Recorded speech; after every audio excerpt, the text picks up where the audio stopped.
You all know I'm a journalist who's pretty big on getting both sides of the story, which brings me to my current story. You know, earlier this week, we told you how the Cabaret license at Centerfolds on the south side of Lansing was revoked because the city cited criminal activity. You know, for that story, I talked to residents and city officials. Well, now I am exclusively getting the side of Centerfolds. So I'm assuming this is the main stage and this is where the dancers perform, right? Exactly. Let's just say this isn't my typical 9-to-5 duties, touring the now closed Centerfolds Gentlemen's Club before an exclusive interview with manager Rick Johnson. How do you feel that your cabaret license has been revoked?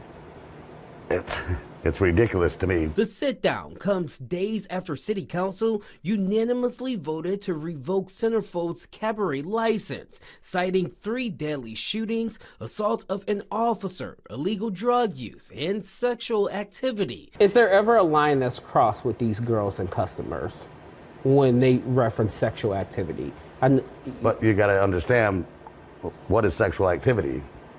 You know, they didn't specify, and when my lawyer asked for the video, they said to get it from me. City officials stating lack of security as another concern. Despite repeated incidents of disorderly conduct, the business, in my opinion, has failed to take corrective actions such as enhanced security screenings, hiring additional security personnel, or enforcing stricter entry policies. Johnson disagreeing with that claim, saying the club has nearly 40 security cameras and at least 2 security guards on any given night. He also emphasized that the club has a no weapons policy. I guess the follow-up question I would ask with that, if they're not allowed to come in armed, how did the shooting happen in February inside the location? I don't know anything. That shooting is an ongoing investigation. The city says before the cabaret license was revoked, they sent out 2 notices for a hearing. I got to look at those notices, one of which went to a Metro Detroit location and was signed on March 13th.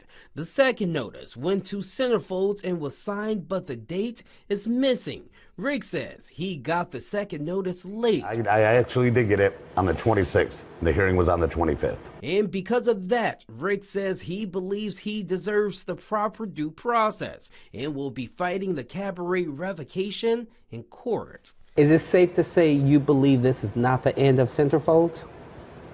Oh, it is not the end. Now, what you saw in that story was just clips of a pretty long interview with the Centerfolds manager. If you want to view that full interview, all you got to do is head on over to our website, fox47news.com. For now, reporting here inside of Centerfolds on the south side of Lansing, Larry Wallace, Fox 47 News.